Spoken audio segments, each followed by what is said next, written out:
महत्वाची चर्चा झाली। देखिए, जो कश्मीर में पुलवामा में जो हुआ उसका खुल करके तमाम देश के लोगों ने, हर जात धर्म के लोगों ने खुल करके उसकी निंदा की।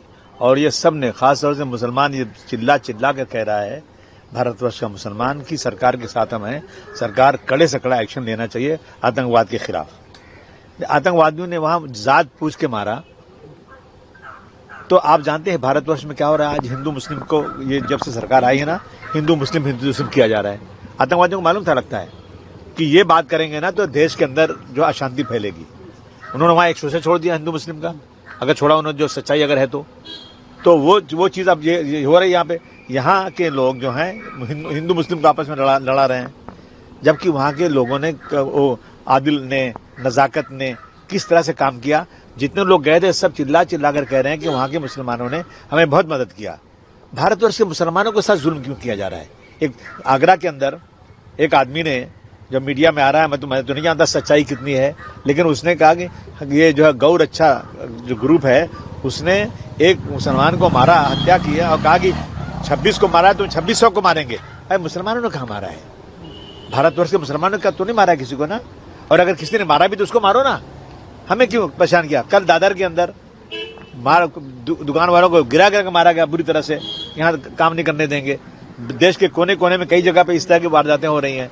और बड़ी बात तो यह है कि एक चुना हुआ एमएलए, जब एमएलए बनते हैं तो शपथ लेते हैं संविधान की, फिर मिनिस्टर बने शपथ लिया, फिर संविधान की शपथ लेने वाले जो है अपना नीतीश राणे बोल रहे हैं जाकर के रत्नागिरी में कि अब आप लोग कोई सामान खरीदने जाना तो पहले हनुमान चालीसा पढ़ाना, उसके बाद सामान खरीदना। मतलब वहां भी हिंदू मुस्लिम, और सरकार कुछ नहीं दे। मैं प्रधानमंत्री जी से आपके माध्यम से कहना चाहता हूं, मैं इस देश के होम मिनिस्टर साहब से, मैं आरएसएस के चीफ मोहन भागवत साहब से कहना चाहता हूं, मुंबई के, महाराष्ट्र के चीफ मिनिस्टर से कहना चाहता हूं कि आप खुल के कहिए जो हुआ वहां पर नजाकत ने, आदिल ने क्या किया, यहाँ के मुसलमानों ने कैसा स्टेटमेंट दिया। एक बार आप कहिए कि भारतवर्ष के मुसलमानों के साथ इस मसले में कोई भी जाति नहीं होना चाहिए। अगर ये एक बार कहेंगे तो कम से कम शांति होगी, लेकिन कोई नहीं बोल रहा है। इस सब वोटों की जो पोलराइजेशन में लगे हुए हैं। हमने अब देखा कि हम क्या कर सकते हैं, तो हमने आगे गवर्नर को दिया है, मेमोरेंडम दिया है, और उनसे कहा कि एक आप जो है एक तुरंत नोट बनाइए और मुख्यमंत्री से बात करिए कि ये चीजें खत्म होना चाहिए। इसीलिए कल हमने एक धरना भी रखा हुआ है सिकवा आजाद मैदान में। विजय वडेट्टीवार द्वारा एक स्टेटमेंट दिया गया है, वो भी कह रहे हैं कि जिस तरीके की हिंदू मुस्लिम इसमें पूरी राजनीति लाई जा रही है, लग रहा है बीजेपी का प्लान है। आपको वैसे कुछ लगता है? नहीं, आप देखिए ना, अभी एक जितनी भी चीजें हो रही हैं यहाँ देश के अंदर, जो एक ट्रेन के अंदर, यहाँ भी तो कर रहे हैं, ट्रेन के अंदर पुलिस वाला हिंदू मुस्लिम करके उसको मार रहा है। कई जगह पर मुसलमान कह के मारा गया है इसी देश के अंदर, कई जगह पे। और जितनी भी चीजें ये सरकार ला रही है सब मुसलमानों के खिलाफ। जो वक्फ बिल आया, वक्फ बिल पास हुआ है, जो वो कानून मुसलमानों के खिलाफ है। मुसलमान चिल्ला रहे कि हमारे, वो कह रहे हैं हम आपको फायदा पहुंचाएंगे। भाई हमें आप उसका फायदा पहुंचाने वाले हो, और हम कहते हैं हमें नहीं चाहिए फायदा, आप क्यों उसको ला रहे हैं बिल। तो ये देखने के बाद पोलराइजेशन के लिए काम हो रहा है। पोलराइज करो और हिंदू मुस्लिम को लड़ाओ। मैं कहता हूं इसको बंद कीजिए, देश इससे तबाह हो जाएगा। नितेश राणे ने याच्यापूर्वी सुद्धा अनेकदा अशा पद्धतीची विधानं केलेली आहेत, पण मुख्यमंत्री याच्या संदर्भात काही बोलत नाही। तुम्ही मुख्यमंत्र्यांची भेट घेणार आहात, स्पेसिफिक विषयासंदर्भात त्यांच्याशी बोलणार आहात? मैं मुख्यमंत्री से 2 बार मिल चुका हूं, मुख्यमंत्री को लेटर दे चुका हूं। उनके जो स्टेटमेंट आए थे हमारे मानकू शिवाजी नगर में, बोल रहे थे औरतों से लिपस्टिक लगाना छोड़ो, हाथ में तलवार उठाओ। किसके खिलाफ तलवार उठाओ? उसके बाद उन्होंने कहा मस्जिद में घुस के मुसलमानों को मारूंगा। तो ये सारी चीजें मुख्यमंत्री को बोल चुका हूं मैं। तो मुख्यमंत्री से फिर बोलूंगा, फिर उनको क्या लेटर दूंगा मैं इधर कि भाई आप जो चुने हुए लोग हैं, आम आदमी बोलता है तो भी गुनाह है, लेकिन एक चुना हुआ आदमी शपथ लेकर के और मंत्री बना बैठा है, आप उसको मंत्री बना के मंत्री आपने बनाया और उसकी जबान से इस तरह की बातें निकलती हैं, उस पर कहने की रोक लगाना चाहिए। मैं बोलूंगा उसको इग्नोर कर रहे हैं, बिल्कुल इग्नोर कर रहे हैं। मुख्यमंत्री देख नहीं रहे क्या? एक छोटा सा मैंने स्टेटमेंट खाली इतना दिया उस दिन कि अगर पाकिस्तान का हाथ है तो उसके साथ जो है उस पर कार्रवाई करो।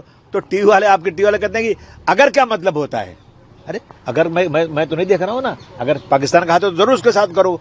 ये जो है जानबूझ करके मुसलमानों को करना, और मुख्यमंत्री को, प्रधानमंत्री को सबको मालूम है, सबको पता है, एक एक चीज की इंटेलिजेंस है इनके पास, सब कुछ है, लेकिन उसके बाद ये लोग कुछ बोल नहीं रहे हैं। मैं समझता हूँ ये ठीक नहीं है। अब आदमी सर, जिस प्रकार से कांग्रेस के वरिष्ठ नेता हैं विजय वडेट्टीवार, वो कह रहे हैं जो आतंकवादी हमला हुआ, जिस प्रकार से धर्म पूछ के उनको मारा गया, क्या आतंकवादी के पास उनके पास इतना समय था? क्या उनके आप बयान से सहमत है?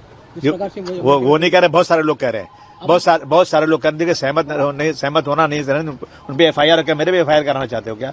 मैं सुनो, मैं सहमत बात नहीं है। बहुत सारे लोग कह रहे हैं, आदमी के दिलो दिमाग में बात एक आती है कि जब आतंकवादी आया बंदूक लेकर के और उस वक्त हाथ में बंदूक का मारना है और सिक्योरिटी आ सकती है, उनको खुद मार सकती है, पकड़ सकते हैं, लेकिन इनके पास इतना समय था कि आराम से एक आदमी को वो जो है पूछ रहे हैं, वो कपड़ा उतार के चेक कर रहे हैं और फिर मार रहे हैं। तो ये लोग कहते हैं कि भाई ऐसा कैसे हो गया? हुआ होगा, मुझे नहीं मालूम भाई, मेरे पे FIR नहीं करना है। सर, जिस प्रकार से कांग्रेस के नेता, जो जम्मू कश्मीर के कांग्रेस के नेता कह रहे हैं कि जो ये हमला हुआ है उसकी बातचीत पाकिस्तान से करना चाहिए, ना कि वॉर एक समस्या है, ना कि हल निकाल सकते हैं। देखिए ऐसा है कि सारी पाकिस्तान से बातचीत करना चाहिए हल निकालने के लिए। नहीं, देखिए ऐसा है, नहीं ऐसा है कि सारी पार्टियां मिलकर जो तय कर रही हैं, हम सब उनके साथ हैं। पूरा देश का एक एक मुसलमान, एक एक बच्चा, हर धर्म का बच्चा अपने देश के लिए जान देने को तैयार है। सरकार तय करे क्या करना है, सरकार के साथ सब खड़े हैं, कोई इसमें अपोज नहीं कर रहा है। आतंकवाद खत्म होना चाहिए, परंतु इसको जो है ना जबरदस्ती राजनीति में नहीं लाना चाहिए। चाइना जो है अब खुल के पाकिस्तान के समर्थन में आ रहा है, क्योंकि पूरा देश, लगभग कई देश जो है भारत के सपोर्ट में, लेकिन चाइना जो है एकमात्र ऐसा देश है जो पाकिस्तान के समर्थन में। क्या आपको लगता है सरकार जो है चाइना जो प्रचित देश में बिक्री उसको बैन करना चाहिए, जिस प्रकार से रवैया चाइना ने अपनाया है इस आतंकवादी हमले? नहीं, अगर हमारे देश में आतंकवाद बढ़ेगा और कोई भी मुल्क उस आतंकवाद का हम कोई एक्शन लेने जाएंगे और कोई मुल्क जो हमारे खिलाफ होगा तो जरूर से बैंड लगना चाहिए। अजमी जी, वक्फ बोर्ड के खिलाफ आपने 30 अप्रैल को आह्वान किया है कि 9 बजे से लेकर 9:15 तक। क्या आह्वान करना चाहेंगे लोगों से, वो बताइए। बिल्कुल, मैं सबसे कहना चाहता हूं, देखिए वक्फ बोर्ड का मामला जो है, हम तमाम लोग जो है उसके खिलाफ हैं। हमारी जमीनें हड़पने का किस्सा है, ये जमीनें कोई सरकार की दी हुई नहीं है। अगर वक्फ बोर्ड में कोई कमी थी तो उसको बुला कर उसको सलटाना चाहिए, न कि एक नया कानून बना करके मुसलमानों की जमीन हड़पना। मैं खुलेआम कहता हूं कि 2014 के बाद सरकार ने जितनी भी मुसलमानों की चीजें लाई है ना, वो मुसलमानों के फेवर में कोई चीज लाया ही नहीं आज तक है। क्या एक भी इस सरकार ने एक भी मुस्लिम मिनिस्टर बनाया? क्या एक भी मुस्लिम को टिकट दिया? क्या एक भी मुस्लिम MP बनाया? तो वो सरकार मुसलमानों के लिए क्यों हत्या कर रही है? तो मैं समझता हूं कि जो है हमारा जो एक है कि 30 अप्रैल को 9 बजे से 9:15 बजे तक अपने गुस्से को, अपनी बात को सरकार तक पहुंचाने के लिए लाइट गुल किया जाए, अंधेरा किया जाए। मैं सबसे निवेदन करूंगा पूरे देश में, मैं सिर्फ मुसलमानों से नहीं, उन तमाम लोगों से कहूंगा जो लोग इस देश में अपनी एकता चाहते हैं, भाईचारगी चाहते हैं, वो सब हमारे इस मिशन में शामिल हों और रात को 9 से 9:15 तक अपने घर में लाइट, अपने ऑफिस में लाइट बंद रखें। सर, सामने में जिस प्रकार से द्वारा बयान दिया गया, उन्होंने कहा कि जो पूरी हिंसा होती है, आतंकवाद होता है, वो भारत खुद करता है, फिर बाद में ब्लेम हमारे ऊपर डालता है। भाई देखो, पाकिस्तान हमारे खिलाफ बोलेगा ना, कौन सी नई बात है? पाकिस्तान जो तुमको बोलने तो जो बोलना है, हमें क्या मतलब क्या लेना है, लेकिन हमारे पास अगर प्रूफ है तो हमको उस पर हमला करना चाहिए। लेकिन पाकिस्तान के नेता जो खुलेआम धमकी दे रहे सर, अगर पानी बंद किया तो खून की नदियां बहा देंगे। अरे भाई, तो हम तो तैयार है ना, उनको बहाएं, कितना खून नहीं, हमारे पास बहुत खून है। हमारे पास खून कम है क्या? उनके पास जितना खून से कई गुना ज्यादा खून हमारे पास है। काश्मीरमध्ये झालेल्या हल्ल्याच्या नंतर अनेक कलाकार असतील, अनेक राजकीय नेते असतील, यांनी पुन्हा एकदा काश्मीरमध्ये पर्यटन वाढवण्यासंदर्भातली भूमिका मांडलेली आहे। तुमचं काही नियोजन आहे? बिल्कुल पाकिस्तान अब जो है ना, इन आतंकवादियों, ये आतंकवादी चाहते हैं कि जो कश्मीर में हमारे भाई हैं वहां पे टूरिस्ट ना है, उनका धंधा नहीं बढ़े, हमारा जो है कश्मीर को बर्बाद कर दिया जाए, देश को बर्बाद किया जाए। मैं कहूंगा कि बिल्कुल इनसे डरे मत, सब जाएं वहां पर, सबको जाना चाहिए। टूरिस्ट का मैं भी जाऊंगा, मैं भी टाइम निकाल के जाऊंगा। सब टूरिस्ट को वहां जाना चाहिए, उसको कोई डरना नहीं चाहिए। एक तरफ धर्म की राजनीति चल रही है पक्षों द्वारा, लेकिन कहीं न कहीं मुख्यमंत्री जो महाराष्ट्र के, वो कह रहे हैं कि वो परिजनों के जाते मिले जिन्होंने वो फेस किया है, और वो कह रहे हैं कि इस तरीके से हमला किया गया, धर्म पूछा गया और हिंदू पूछ के मारा गया, ऐसा मुख्यमंत्री कह रहे हैं। हाँ, तो मैं तो कह रहा हूँ ना, तो हम तो कह रहे हैं अगर धर्म पूछ के मारा गया तो सिर्फ इसलिए मारा गया कि उनको मालूम है एक तरफ हम 27 लोगों को मारेंगे और एक तरफ 140 करोड़ में हिंदू मुसलमानों के बीच में धड़ा पैदा कर देंगे धर्म का नाम लेकर के, और वही हो रहा है।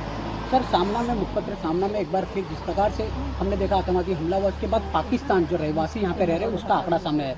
संजय राउत कहें या शिवसेना ने उन्हें सवाल उठाया कि आखिरकार इतने पाकिस्तानी नागरिक आए कहां से? कहीं ना कहीं लॉ ऑर्डर को लेकर सवाल उठाया। क्या आश्चर्य है जिस प्रकार से आंकड़ा सामने आया? 5000 लगभग पाकिस्तानी यहाँ रह रहे हैं। देखिए पाकिस्तान हिंदुस्तान से आना जाना शुरू है। हमारे पास जो है उनकी एम्बेसी है, उनके वहाँ हमारी एम्बेसी, उनकी यहाँ एम्बेसी है।